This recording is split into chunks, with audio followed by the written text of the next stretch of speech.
Stephenie Zinn. Welcome to another episode of The President's Perspective. And today I am thrilled to sit down with someone who's about to take the helm of CDAR in a big way, the newly elected 2026 President-Elect Alan Sarrail.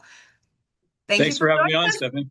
Yeah, absolutely. We're going to talk leadership, vision, and what CDAR members can look forward to in the future. So let's get into it. Alan, welcome to the show. We're glad to have you. Thank you so much. Thanks for having me. It's exciting. Absolutely. All right, so let's kick things off. I want to ask you about your journey. What inspired you to get into real estate and what led you to pursue leadership at CDAR? Well, I'll keep it really short here, but previous to being in real estate, I was a baseball coach for over a decade. I started giving private lessons, coaching teams, pretty much at every level of the sport, except for T-ball, because I wouldn't do T-ball, and I didn't have an opportunity to coach professionally. But I coached everything from coach pitch to college. As a 22-year-old individual, I was actually hired by 6 different Little League organizations to hold an in-service training day for all their coaches. So I was coaching the coaches and then also doing private lessons, camp, summer camp, winter camp, the whole thing. And then starting in 2006, many of my longtime clients started to come to me and say that I can no longer bring my son or daughter to lessons because we either lost our job or they asked me to take a pay cut. And I started to see people losing their houses, being stressed financially, the ramifications of that throughout the family structure. And I thought that although I did feel like I made a difference in children's lives and lives of my community by participating as a baseball coach, I thought maybe there'd be something more for me to do. So went ahead and got my license, and I got into the business in 2007. Awesome. Yeah. Well, now I want to just talk to you about baseball because I'm a big baseball girl. My dad was a baseball coach, so we'll keep that Sure. for a separate conversation. That's fine. Yeah. That's But fine. I want to get into a little bit about talking about preparing to step into the role of president-elect next year. Are there any specific priorities or initiatives that you're especially passionate about? Well, I think for those who really know me, they know that for the last 10 years, I have been involved in organized real estate at the association level, although most times begrudgingly, and also at a level where I felt like didn't take away time from my clients and my business. And this year, it just felt like it was the right time for me to step into that role. I remember sitting as the MLS committee chair over at the East Valley Association and kind of asking questions about, well, why did we do this virtual office website thing? And what created some of these consumer facing platforms that take our dollars and give us back some opportunity for business? And, this kind of time feels a lot like some of those times. Back in the late 90s, we created virtual office websites, and then that spawned off, some of these billion-dollar companies. And there's some decisions right now that are being made. There's some changes, obviously, that have occurred that most people are aware of. What I don't think a lot of people are aware of is the fact that the change in commission conversation started happening, I think, as early as 2019, if I'm correct. And there was a lot of times and meetings and conversations along the way where things could have been different had difference been present in the room. And so seeing is that this just reminds me of moments in our industry where big pivots have occurred. I felt like if you're going to complain about the way that it is, just you should get involved because then you actually have a say in the room. And I felt like it was appropriate for me with the amount of time and experience that I've had in organized real estate to, go ahead and run for president-elect. Right. Awesome. Well, and tell me a little bit about what is your vision? I know you're going to come into next year, you'll be president-elect, so you won't be president for 2 years. Yeah. But tell me about what your vision for CDAR looks like. Well, it's a super fun thing that this whole president situation is. It's like, well, you're president-elect for 6 months before you're actually president-elect, and then you're president-elect for a year before you're actually president. And then after you're president, you're past president, and all of those are actually positions at the executive level of our local association. All of those are meaningful positions. And so yeah, 2027, here I come, right? So, uh, It'll sneak up on you. Be careful. well, I'm sure it was because COVID was last year, right? But Yeah, right. that said, in terms of vision, um, I truly believe that what we do absolutely makes a difference in individual people's lives when it comes to wealth building and the security of home ownership. I think what we do has the ability to positively affect the way that our valley grows in terms of development, in terms of culture, and I think it's hard to replace us. I had a hard conversation with myself 6 years ago, and I asked myself, "Am I a dodo bird? Am I a travel agent and I just don't know it yet?" Because we started to see a lot of online platforms come into our industry trying to replace what we do on a daily basis. And you would have thought during the pandemic that for sale by owners and those digital platforms would have just taken hold and it would have been the end of our industry. And that's not what the people voted for. Consumers voted for people that live and work in the areas that they live and work in, that know the business of real estate and are able to provide individual local product knowledge and help and support.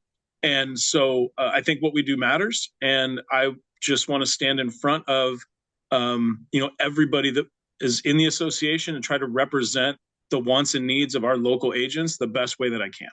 Yeah, it's so true because, every time I go to any organized real estate conference where we're talking about leaders in the community, it always is the realtors that are the leaders. They are I mean, forgive this one, but they are the baseball coaches. They are the people that are the sponsors of the events. They are the people that are out there doing the work in the community and they know the community so well. They have their finger on the pulse of it and they are able to help those people that are looking to either buy or sell or invest in real estate to help make the best decisions that they possibly can, right? I mean, who else would you want but the people that are out there coaching the baseball, the little league teams? Like, when the mom and dads are having a hard time and when they need the help, right? It just goes to show that what we do is all about our community involvement. I really believe that. Let's talk a little bit about supporting our realtors in a changing market. The real estate landscape is constantly evolving, as we all know and we've all seen. What do you see as CDAR's greatest opportunity to support its members right now?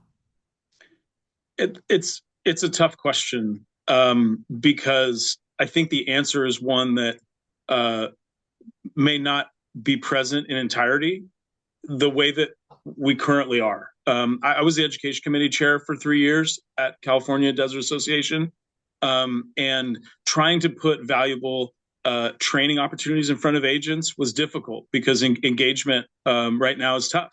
And so, what we've really been looking to do is to meet agents where they want to be met and deliver them content and support in the way that they want to do that. I really wish that more agents knew the incredible staff, the robust training opportunities, the opportunities to network and to create friendships across brokerages. That's what the association's for.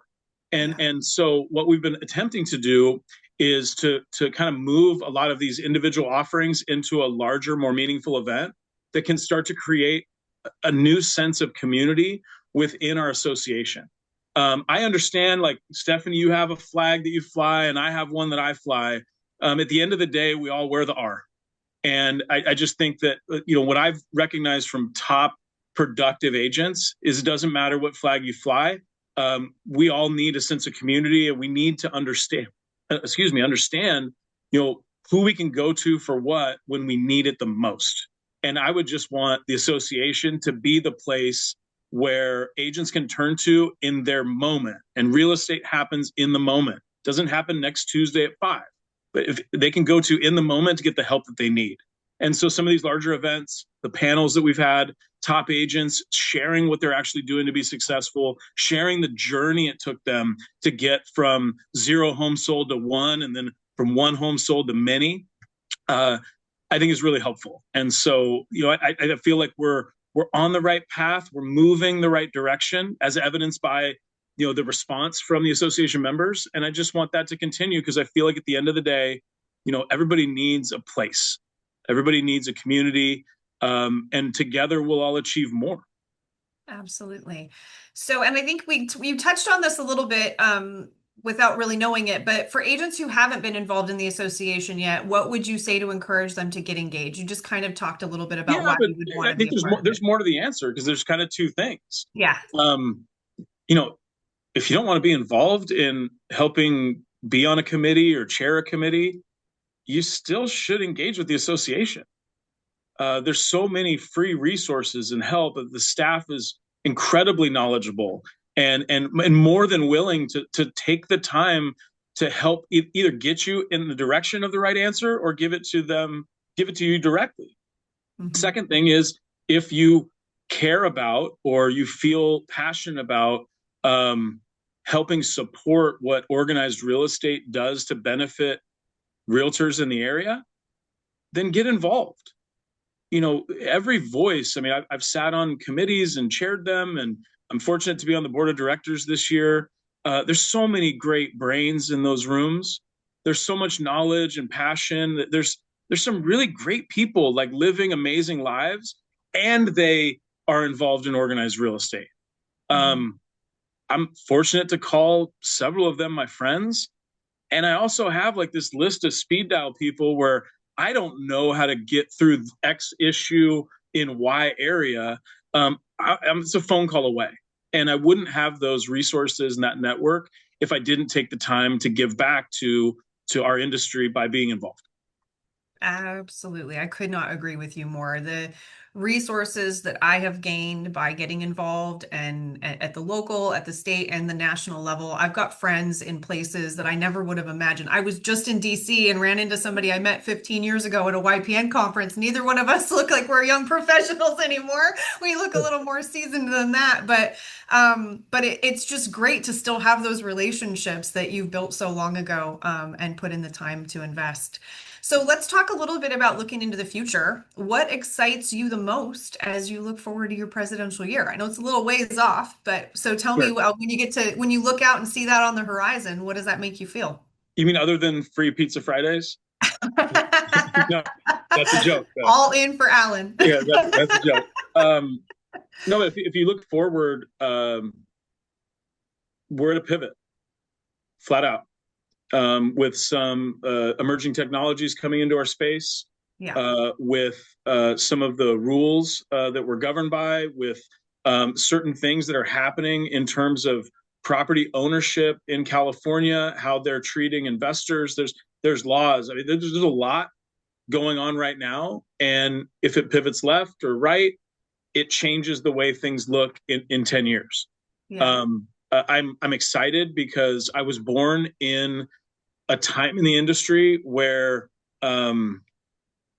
it really was opportunity time for the true professional.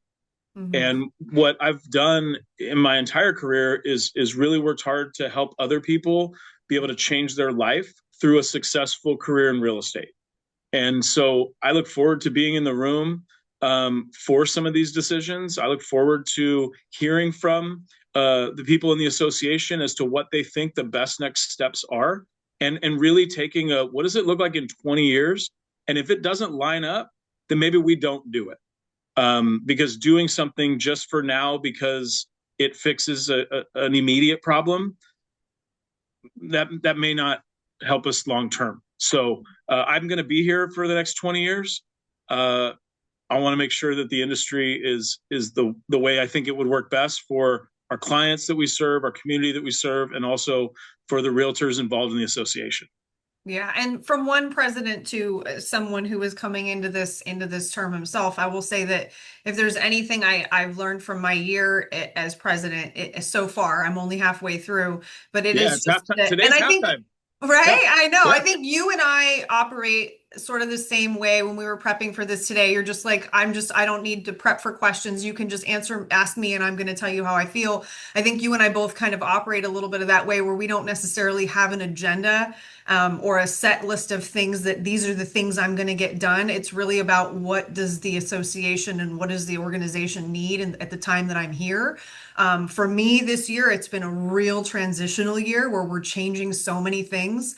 that I am used to going fast and I've had to really slow myself down because all the things that I think I know to be true aren't necessarily anymore. And I've gotten myself in trouble a couple times where I've said something that I thought was the truth. Fortunately, it wasn't emergency medicine, so nobody died, but where I said something that I thought was the truth and it ended up being that. And I think our CEO Annette and I were just having a conversation this morning where we kind of chuckled about what you think your year is going to be like. Halfway through, you reflect on it, and it maybe takes until your year is past president. I think that's why we keep them around, because it takes Maybe. until Yeah. that year for you to really understand what you accomplished in your year, because it can all be such a whirlwind where things are changing at any moment's notice. So I'm excited for what's in store when you're at the helm. So let's talk about big picture. How do you see realtor associations evolving, and how is CDAR positioning itself for that future? How weird can I get? Well, how get as weird as you want. I'm here for it. Okay. Well, but if you think about it, if you're studying, real estate, like I studied baseball players and kind of the evolution of the sport when I was focused on that. And as a real estate agent, I've studied and looked at, like, how did we get here? Like, when did it first start and what happened after and what led to, where we are now? And, if you look back 40, 50 years ago, the association was the capital of that marketplace. Mhm. That's where everybody went for tools, resources, relationships. And because the association had size and scale, it diminished cost for the members that were involved in it, right? It allowed you to get information faster and quicker. It allowed you to resolve conflict amongst each other. It really was the capital of the marketplace. Unfortunately, over the last 50 years, that has eroded, right? That there's been a taking away of, well, now we hire coaches. We used to get coached by seasoned brokers in the local marketplace. Now we hire marketing teams. We used to kind of have that. Now, we may go somewhere else for MLS resources, right? What's on the market. Mhm. That cannot continue, right? I mean, it's time for us to take some of those back, because as much as people are griping about their board dues and their dues to the state and NAR, they need to realize what the counter to that is. Mhm. Because if we lose the scalability and the size of organized real estate, it's actually going to drive up costs. It's not going to diminish them. And so for us as the local people, right, representing the state and the state representing the nation, it's up to us as leaders to make sure that we increase the value of the association and that we continue to shine a flashlight on all of the tools and resources that are available to agents in our local marketplace. Yeah, I agree. I think, the lobbying and the power that we have as an organization, what we're able to do. And if we don't understand that politics are a part of our business, they just flat out are. Doesn't matter whether you're Republican or Democrat. We're all for the realtor party, and we're all for homeowners' rights and for private property rights and for housing. And so if you don't realize that is played out in politics, then you got to get involved even more, because there's so much more for you to learn, right? And really that power that we have as a group, it does, if it goes away, we lose so much of that strength. Not only is it going to cost us as realtors, it's going to cost consumers in the form of higher cost of housing and less availability. So I really agree with you that when it comes to that, I think that we miss the mark when it comes to reminding people of what the power is of the realtor family. Well, yeah, and I think when you say we missed the mark, I think we missed the mark in helping agents understand our value as Yeah. an association, Yeah. right? Because if Yeah. they understood the value, then, and like I was talking to an agent the other day, they were talking about which flag they wanted to fly, right? And I said, your customer doesn't care. Yeah. You care as an agent who you align with, because they're there to support you and your business. Whether, real estate agents are always free agents, right? You could fly a different flag tomorrow. Yep. Your customers will follow you based off the service that you provide and the skill that you have. We, as people that are attempting to lead the association and increase the value, we need to be able to do that for the agents in the local marketplace, because it allows them to do more. It allows them to do it faster and easier and at a lower cost. Right. Yeah. Well, let's talk about, before we wrap up, I want to hear from you. What is one thing that you wish every member knew about CDAR's leadership behind the scenes?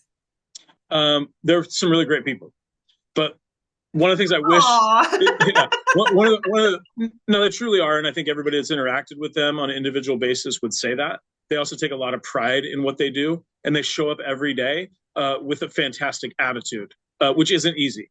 Yeah. It's not easy to do. But what I wish all agents knew is about the summit that we're having on October 22nd. We had our spring summit, right? Which we brought in a national speaker, coach, trainer to give us kind of an all day of where do we need to be and what do we need to be doing now to get in the flow of business. The fall summit is going to be an entirely different format. So what we're doing in the fall summit is we are having local experts in about 16 different topics and categories sit on panels, give presentations throughout the day about what's happening in the local area and what they're doing to succeed. So I'm really looking forward to that summit. I think based off the feedback we got from our spring summit, we've heard what you said. We have lowered ticket prices, increased time to network, provided a wider array of topics. It's going to be a fantastic day. Oh, and we made it shorter too, because some people said the end was a little bit long and they didn't want to be We rude. kept the mixer at the end, right? Yeah. Well, I mean, give agents food and a drink ticket and they'll usually show up. So we do have that, Stephenie. But I'm really excited for people that may have missed out on the spring summit to get their ticket early. We're going to offer early bird pricing. It should be just a fantastic way to reset before the end of the year and get ready for next year. Absolutely. I know that the spring summit, to me, that felt like a day I easily would have gone and spent $500 to $700, maybe even more than that, maybe close to $1,000. And especially if you're going out of town, it's so nice when the stuff is right here in our own backyard, at our own, our own local hotel where we're able to take advantage of it. So, and I also want to thank you as the chair of the Fall Summit Committee. You're doing an excellent job. And I am very, very excited for what's going to come out of that event. I'm looking forward to that as a great way to start the wrap up of the end of our year. Well, essentially, we asked everybody that's involved, what's an event that you would want to go to and what are topics that you would want spoken about? And that's what's created the event. So we're really listening to active real estate agents that are looking to grow their business. What do they need in order to be supported moving forward? And that's what the event is. Awesome. So let me ask this finally, what is your message to members of CDAR as you prepare to lead? I don't know if I have anything specific on that, Stephenie. Yeah, I love this business. I think that what we do matters. And, my promise is that I'll continue to show up every day as I have for the last 17 years in doing my absolute best to be a good professional and to service my clients and community in the best way I can. Wonderful. Well, Alan, thank you so much for sharing your insight and your vision for the years ahead. I'm looking forward to working with you on the executive team next year, and I'm looking forward to your leadership in the years ahead. We're definitely excited to see where it takes us. And to everyone watching, we want to thank you for joining us for another episode of The President's Perspective. Be sure to like, share, and subscribe so you don't miss out on the upcoming episodes. Thanks for tuning in. Take care, and we will catch you next time.